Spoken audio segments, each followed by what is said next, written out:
pada malam itu di Mina, di tenda-tenda. Tapi pangeran tentu beda dong tendanya sama rakyat jelata kan. Tapi malam itu dia sumpek.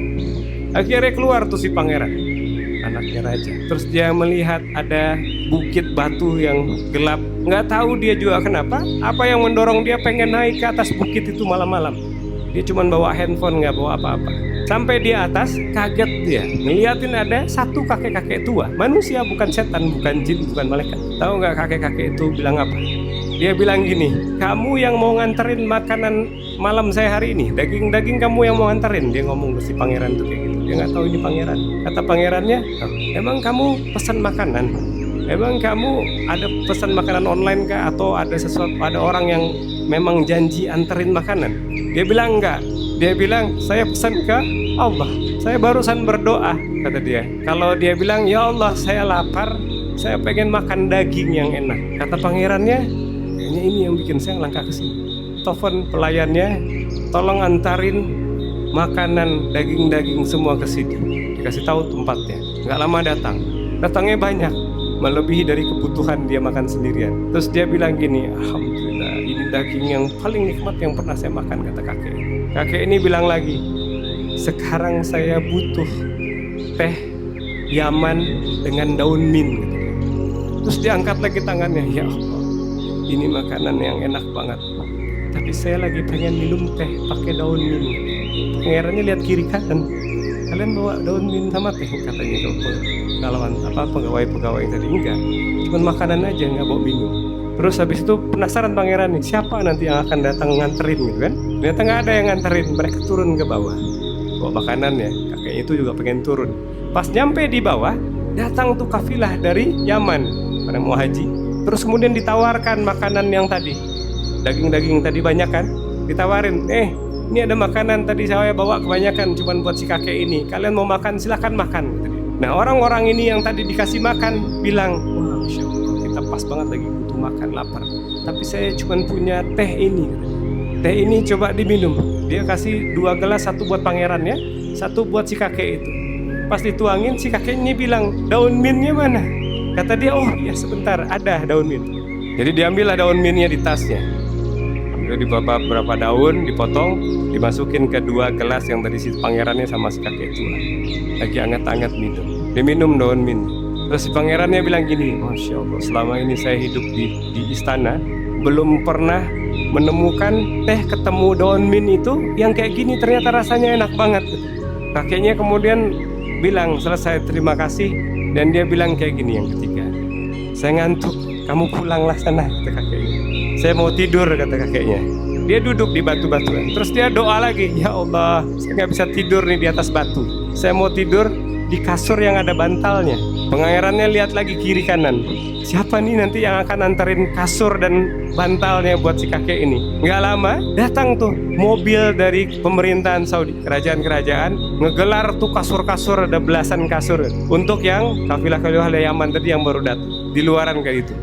Kakeknya bilang, saya boleh tidur di sana nggak? Oh iya boleh, silakan. Akhirnya dia tidur tuh di kasur yang ada bantalnya. Tidur semua. Dan belum selesai. Dan luar biasanya lagi, diangkat lagi tangannya si kakek ini. Pangeran ini mau pulang nggak jadi-jadi deh. Dia lihat nih kakeknya, doa apa lagi dia? Kakeknya angkat lagi tangan dan dia berdoa, ya Allah, panas hari ini. Memang kita kemarin haji itu lagi musim panas. Ya Allah, kirimkan angin dingin, katanya.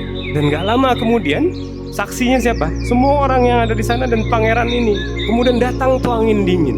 Jadi dingin kayak AC pada malam hari itu di titik itu. Akhirnya tidur deh.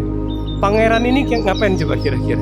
Dia buru-buru lari balik ke tendanya. Dia teleponin semua ulama-ulama di Saudi. Dia tanya, ini ada siapa sini? Ini manusia atau bukan? Ulama yang dengar cerita itu buru-buru juga pengen tahu siapa ini orang. Datanglah 2 ulama besarnya Saudi kemarin. Bertiga sama pangeran itu buru-buru balik lagi ke tenda tempat si kakek itu tidur. Ketemu nggak kakeknya? Ketemu lah, kan manusia. Bukan cerita dongeng ini, bukan malaikat. Ketemu dia sama bapak kakek tadi. Terus kakeknya bangun, udah mendekati subuh, dia mau sholat malam.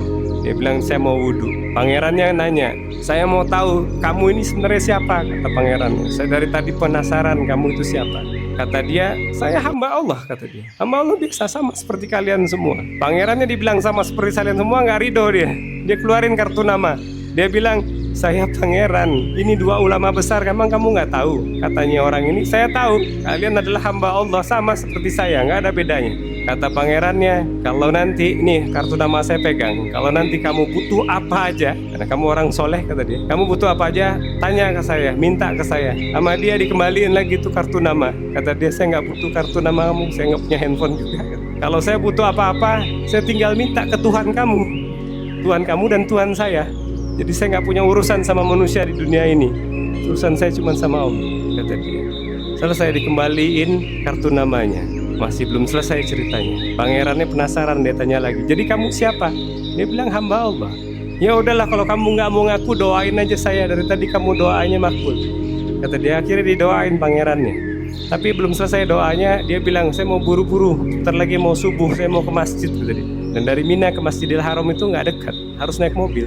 Nggak bisa, kita waktu di Mina ya kita sholatnya di Mina. Nah, dia pengen sholat di masjid. Dia bilang, ya Allah, saya mau sholat di Masjidil Haram, tolong kirimin mobil. Bayangin, gak lama datang mobil, anterin dia. Kemudian selesai dia pergi, barulah percakapan antara pangeran dan si ulamanya ini terjadi. Pangerannya nanya ke para ulama, apa amalan orang itu? Kok dia bisa begitu? Katanya ulama ini bilang, mereka beda dengan kamu dan saya. Kita adalah orang-orang yang terkenal di dunia, tapi dia orang yang gak dikenal di dunia, tapi dikenal di langit. Pelajaran yang bisa diambil dari sana adalah kita nggak perlu cari muka ke orang-orang. Kita nggak perlu CM-CM. Kita nggak perlu khawatirkan orang tuh mau ngomong apa tentang kita. Kita nggak usah khawatir digibah, difitnah, dicaci, dimaki, atau mau cari muka, mau sogok sana sini, mau cari pejabat-pejabat biar dukung kita, nggak perlu. Kenapa? Karena ada contohnya nih. Urusan kita sama Allah aja. Dari muka aja ke Allah, selesai urusan kita semua. Bahkan untuk sesuatu yang mustahil,